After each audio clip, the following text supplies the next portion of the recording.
Assalamualaikum, nama saya Na'ala Zulaikha binti Yusof. Hari ini saya akan tunjuk cara macam mana nak menggunakan OpenStreetMap.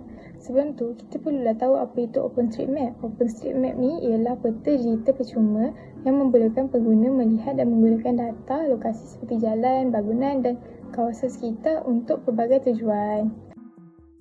Okey, sekarang saya akan tunjuk macam mana nak gunakan OpenStreetMap.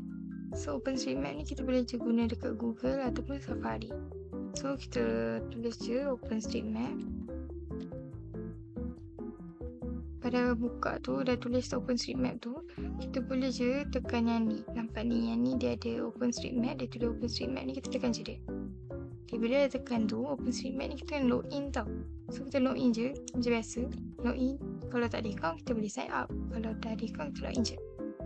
Okay, OpenStreetMap ni, dia ada button untuk search. Kita boleh cari je tempat. Contohnya kita nak cari kawasan tu kat mana-mana, kita search je. Lepas tu dia juga ada layer. Layer ni map layer. Layer kita boleh pilih apa yang kita nak, ikut keselesaan kita lah. Untuk contohnya kita tak suka nampak sini, kita boleh je tukar layer lain semua tu. So kat sini juga dia ada legend tau untuk korang tahu apa kawasan-kawasan tu. Bukan apa kawasan tu lah, apa yang ada kat situ lah.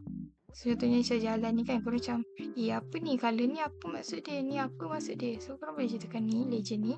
Tu korang boleh tengok, oh ni motorway. So korang boleh lah tengok, oh tu semua. Okay, sekarang ni dekat OpenStreetMap ni, kita boleh pergi dekat edit. OpenStreetMap ni dia open tau, kita boleh edit dia. Macam setengah apps lain kita tak boleh edit sebarangan, tapi OpenStreetMap ni kita boleh je edit. Dan bila kita buka edit ni, kita boleh tengok lebih mendalam. Ni kawasan tu kawasan apa, ada apa kat situ. So kita boleh tengok dekat situ, dekat edit ni.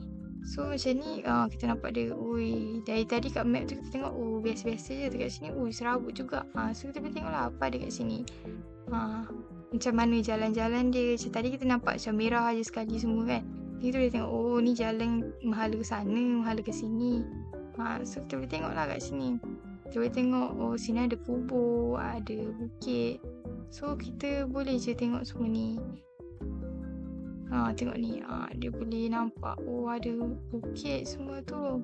Kat sini juga kita boleh edit. Contoh line, kita nak buat jalan. So contohnya saya rasa saya pergi site tu, kat sini ada jalan. So saya tambah je, edit je jalan kat sini. Macam tu. So korang boleh pilih kat sini, ada living street. Korang macam, hari tu pergi ada living street. So korang tekan je ada living street. So kat sini automatic ada jalan. So kalau korang tekan tu macam ni kan, kan ni tulis resident road kan, sini korang tulis adjust, ada apa kat situ. Dia sama juga. Contohnya ada area yang contohnya sini ada hutan kan, tapi kat sini dia tak mark pun kat sini ada hutan. So kita boleh je edit dia kat sini cakap ada hutan kan. Lepas tu sini tengok, ada grassland. So kita tekan je. So situ kalau orang lain tengok, ada grassland lah kat situ. Orang tahu dah, kat situ ada itu. So kiranya kita boleh update data terbaru lah dekat sini. Itulah kelebihan OpenStreetMap. Itu saja dari saya. Bye bye.